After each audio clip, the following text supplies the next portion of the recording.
Cuman ini ada kena niat itu apa aja yang wajib dibuat di dalam niat. Nah, jadi derajat niat dalam sholat itu ada 3.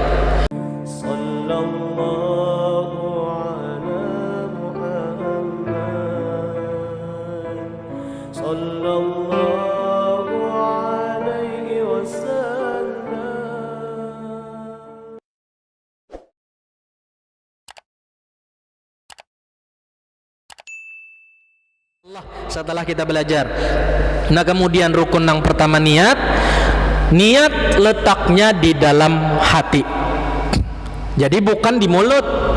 Kalau di mulut itu namanya lafaz niat, hukumnya apa? Sunnah aja. Berarti kalau pian kada melafazakan niat itu tetap sah, cuman yang paling terpenting rukunnya adalah waktu di dalam hati ini. Apabila meletakkan niat itu waktunya asna at-takbir, ketika mengucapkan Allahu Akbar.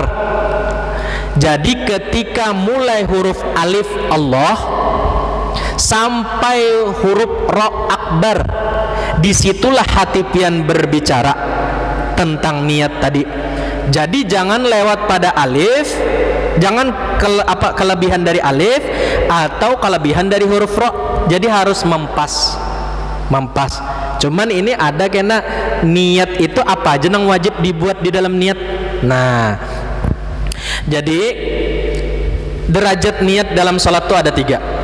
Jika sholatnya itu sholat wajib, sholat fardu, nang kayak kita maghrib tadi, kemudian nang akan dihadap nih yaitu sholat isya, maka 3 nang harus dibuat dalam niat. Pertama, qasdul fi'li, kesengajaan melakukan sholat, yaitu ucapan usolli. Itu bahasa Arab. Di dalam hati tasarah pian hendak bahasa apa? Bahasa Banjar, aku menyengaja aku hendak sholat. Atau bahasa Jawa boleh aja di dalam hati. Nah, atau bahasa Arab usolli, di dalam hati. Itu namanya qasad. Kemudian yang wajib terbuat yang kedua adalah ta'yin, menentukan jenis sholatnya. Sholat sholat maghrib kah? Sholat isya kah? Sholat subuh kah? Nah itu harus dibedakan, harus wajib dibuat. Yang ketiga yang wajib dibuat di dalam niat sholat fardu adalah niat fardiyahnya, itu niat fardu atau sunnah. Nah, harus dibedakan. Jadi ulun contohkan, misalnya kita hendak sholat isya nih, maka nang kada boleh tertinggal 3 di dalam hati. Ulun bahasa Indonesianya aja lah. Sengaja aku sholat isya, sengaja aku sholat fardu isya. Nah sampai situ aja, itu sudah sah sholat pian, karena nang wajib terbuat 3.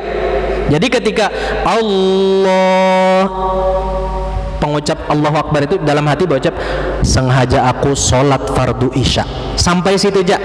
Itu kalau sholat serangan. Amunnya berjamaah wajib dibuati berjamaah atau mengikut imam. Nah itu. Kemudian kalaunya sholat sunnah, tadi kan sholat fardu, ini sholat sunnah pulang. Kalau sholat sunnah yang memiliki waktu tertentu atau waktu khusus, misalnya seperti sholat duha. Apabila menggawi sholat duha itu mulai terbit matahari, ya kan ada perbedaan pendapat antara Imam Ghazali dengan Imam Ibnu Hajar. Ujar Imam Ghazali, sholat isyraq itu adalah sholat duha, sama aja. Artinya kalau menggawi isyraq sama dengan sholat duha. Tapi menurut Imam Ibnu Hajar, sholat isyraq itu beda dengan sholat duha. Nah itu pendapat ulama lah. Tapi intinya pembahasan kita yaitu kalaunya melaksanakan sholat nang mempunyai waktu tertentu, itu nang wajib dibuat adalah qasad dengan ta'yin aja. Yaitu simpelnya kayak ini, nang wajib lah. Karena tambahan sunnahnya menyepian sanggup, bagus lagi dibuat dalam niat itu.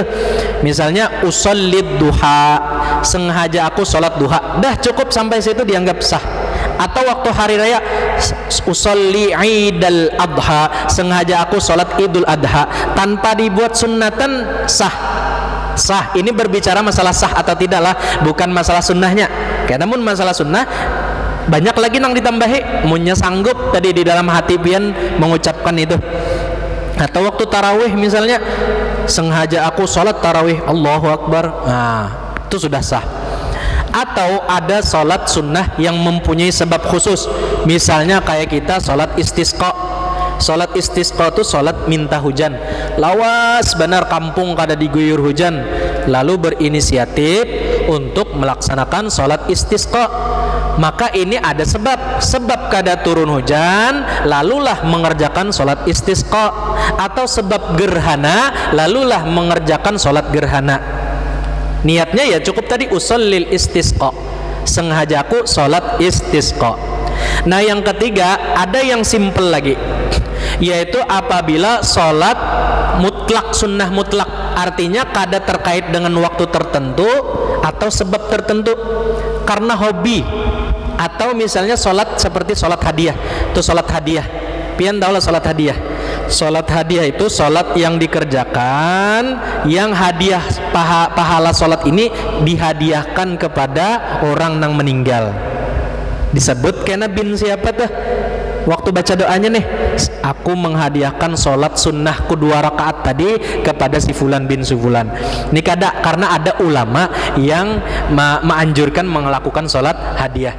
Nah kalau sholat hadiah itu termasuk sholat sunnah mutlak, maka cukup niatnya yang dianggap sah, usolli Allahu Akbar. Dah di dalam hati kan, sengaja aku sholat, udah cukup sampai situ. Kalau semacam sholat hadiah.